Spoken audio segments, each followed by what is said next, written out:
నాకు కావలసింది ఎన్ని? 3 రొట్టెలే కావాలి. మీరు ఎన్ని ఇచ్చినా నాకొద్దు, మీరు ఎంత ఇచ్చినా నాకొద్దు. నాకు కావలసింది 3 కావాలి. ఆ 3 కావలసిన గుణగణాలు ఎవరి దగ్గర ఉన్నాయంటే యేసు ప్రభు దగ్గరే ఉన్నాయి.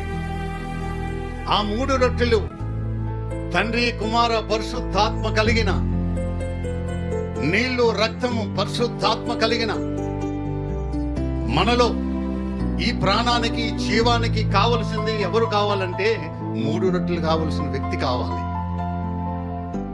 ఆ వ్యక్తి ఎక్కడున్న నాకు బదులువు. ఎక్కడికి వెళ్తే మీకు రొట్టెలు దొరకవు.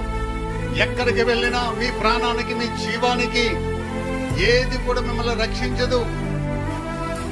కొండలెక్కినా, పర్వతాలు ఎక్కినా, నదుల్లో మునిగినా, అక్కడికి వెళ్ళినా, ఇక్కడికి వెళ్ళినా అది తాత్కాలికమే. కానీ మన జీవము నిత్యమైన జీవానికి వెళ్ళాలంటే, పరలోక ప్రయాణానికి వెళ్ళాలంటే, పరలోక స్వర్గానికి వెళ్ళాలంటే మనకి కావలసింది 3 రొట్టెలు అవసరం.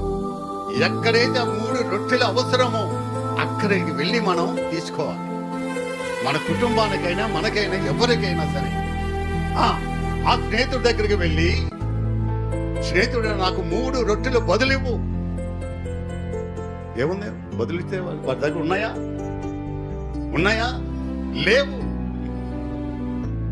అరే 3 రొట్టెలే లేవు, మరి ఏమున్నాయి నీ దగ్గరికి? ఎవరి దగ్గరికి వెళ్ళాలి? మనకు ఒక స్నేహితుడు అన్నాడు.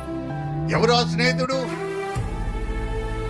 మిమ్మల్ని దాసులుగా పిలవను, మిమ్మల్ని స్నేహితులుగా పిలుస్తానని ఎవరన్నారు ఆ మాట? ఈరోజు ప్రతి వారు కూడా దాసులుగానే చేసుకుంటున్నారు.